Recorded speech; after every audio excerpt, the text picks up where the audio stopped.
नमः संस्कृता मित्रों। तो आइए आज हम लेकर आ गए हैं चंद्रापीड़ कथा। देखिए ध्यान से समझना, जो शब्द ले रहा हूँ इसे एक बार ध्यान से सुन लीजिए।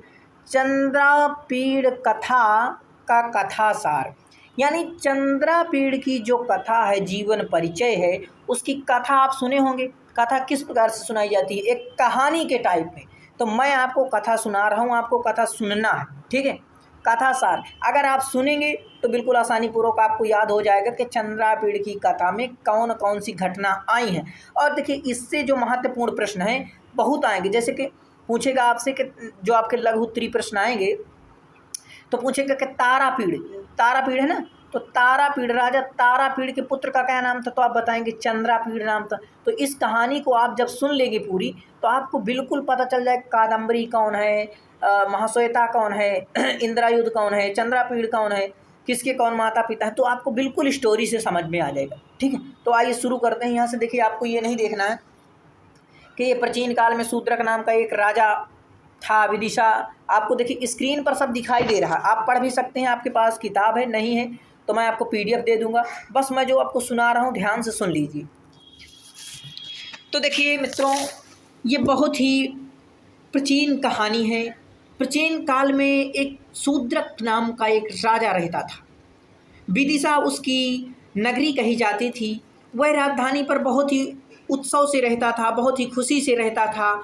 एक बार क्या हुआ कि वह अपने सभा मंडप पर बैठा हुआ था। यानी राजा होता है तो उसका मंडप होता है जहाँ पर बैठते हैं सभी लोग, तो वहाँ पर वो बैठा हुआ था। राजा शूद्रक, ध्यान देना, राजा शूद्रक बैठा हुआ था। अब पूछा जाए आपसे कि राजा शूद्रक की राजधानी क्या थी, तो विदिशा पूछा जाएगा। तो विदिशा, ध्यान देना, आप तारापीड़ न लगा देना कि तारापीड़ की राजधानी विदिशा, ठीक है। वो जब है एक सभा मंडप पर बैठा हुआ था कि अचानक एक दक्षिण दिशा से एक चंडाल कन्या, जिसका नाम था चंडाल कन्या, वो एक पिंजड़े में एक तोता यानी शुक को लेकर आई और बोली, महाराज के समीप आ गई और बोली, हे महाराज, आप अगर कहें, समीप आकर वो बोलती है, बड़ी उसकी उत्सुकता होती है। जो राजा होता उसकी उत्सुकता होती कि यार तोता तो लाई है, तो क्या करेगा तोता, ठीक है। तो जब वो अब आई है पिंजड़े में तोता लेकर, तो वो जो है राजा के समीप बोलेगी। क्या बोलेगी? महाराज, यह तोता संपूर्ण शास्त्रों का ज्ञाता है, यानी सभी शास्त्र इसको महाराज पता है। आप जो भी शास्त्र पूछना चाहते हैं पूछ लीजिए। यह एक पृथ्वी का एक रत्न है, इसे आप स्वीकार करें महाराज। राजा कहता है ये सारे शास्त्रों का ज्ञाता है। तो राजा संतुष्ट नहीं हुआ और पूछने लगा। तो राजा की जो है पूछने की उत्सुकता हुई और संतुष्ट करने हेतु शुक ने बताया कि बाल्यकाल में जब वह छोटा था, वह एक मुनि कुमार के द्वारा जवाली के आश्रम में पहुंच गया। फिर आगे क्या होता है, मेरे विषय में मुनियों की जिज्ञासा जानकर जवाली ऋषि ने इस प्रकार बताया। अवंती में उज्जैनी नाम की एक नगरी है, जहाँ के राजा तारापीड़ नाम का एक राजा हुआ करता था। शुकनाश नाम का एक ब्राह्मण उसका मंत्री था। देवताओं की आराधना पूजा पाठ के बाद तारापीड़ को एक चंद्रापीड़ नाम का पुत्र रत्न मिला। अब देखिए, जो तारापीड़ है, तारापीड़ के पुत्र नहीं होते थे। तो जो ब्राह्मण शुकनाश, जिसका तारापीड़ का मंत्री है, तो भगवान की आराधना सभी लोग करते हैं। देवताओं की आराधना, पूजा पाठ की आराधना से भगवान को प्रसन्न करते हैं और तारापीड़ को चंद्रापीड़ नाम का एक पुत्र जो है रत्न प्राप्त होता है। मंत्री शुकनाश को भी एक वैश्यमपायन नाम का पुत्र रत्न प्राप्त होता है। तो आप ध्यान देना कि शुकनाश को वैश्यमपायन और तारापीड़ को जो है चंद्रापीड़ पुत्र जो है प्राप्त हुआ था। ये दोनों धीरे धीरे नाम जो है पुत्र जो है प्राप्त हुआ। विद्यालय में जाते हैं, एक साथ खेलते हैं, रहते हैं। युवावस्था जब इनकी हो जाती है तो चंद्रापीड़ को राजा बना दिया जाता है और वैश्यमपायन को उसका मंत्री नियुक्त कर दिया जाता है। एक बार राजा कुलूत राजा की पुत्री का उस टाइम क्या होता था कि जो है स्वयंवर होया करता था। जब शादी होती थी तो स्वयंवर में जो भी राजा जीत जाता था, एक शर्तें होती थी, उसी के अनुसार उससे शादी जो है होती थी। तो जो है राजा चंद्रापीड़ और वैशंपायन वहाँ गए तो विजय में कुलूत राजा की पुत्री, एक कुलूत राजा है, उसकी राजकन्या पत्रलेखा को चंद्रापीड़ की सेवा में जो है नियुक्त किया कर दिया गया। दिग्विजय अभियान में जब यानी दिग्विजय का अभियान हो रहा था तो चंद्रापीड़ किरातों की नगरी सुवर्णपुर पहुंच गया। उसने अपने इंद्रायुध पर सवार यानी अपने घोड़े पर सवार होकर, इंद्रायुध घोड़े का नाम था, अपने इंद्रायुध, पूछा जाता है कि घोड़े का क्या नाम था तो इंद्रायुध, चंद्रापीड़ के घोड़े का क्या नाम था तो इंद्रायुध, ठीक है। सवार होकर वह एक दिन शिकार खेलते समय किन्नरों के एक युगल का पीछा करते हुए अछोत सरोवर के तट पर पहुंचा। वहाँ एक शिव मंदिर था जहाँ एक कन्या जो है शिव की पूजा कर रही थी। उसने देखा और चंद्रापीड़ के पूछने पर जब चंद्रापीड़ उसके पास गया और पूछा तो उस कन्या ने बताया कि वह गंधर्व राजहंस की पुत्री महाश्वेता है। अपना नाम महाश्वेता बताया और पिता का नाम गंधर्व राजहंस की पुत्री बताया। महर्षि श्वेत केतु के पुत्र पुंडरीक ने एक दिन उसे देखा और वे इतने आसक्त हो गए कि उनका जीवन खतरे में पड़ गया। पुंडरीक श्वेत केतु के पुत्र यानी जो पुंडरीक है उससे श्वेत केतु के पुत्र पुंडरीक ने एक दिन उसे जब देखा था तो वो इतना प्रेम पर आसक्त हुए कि उनका जीवन जो खतरे में पड़ गया था।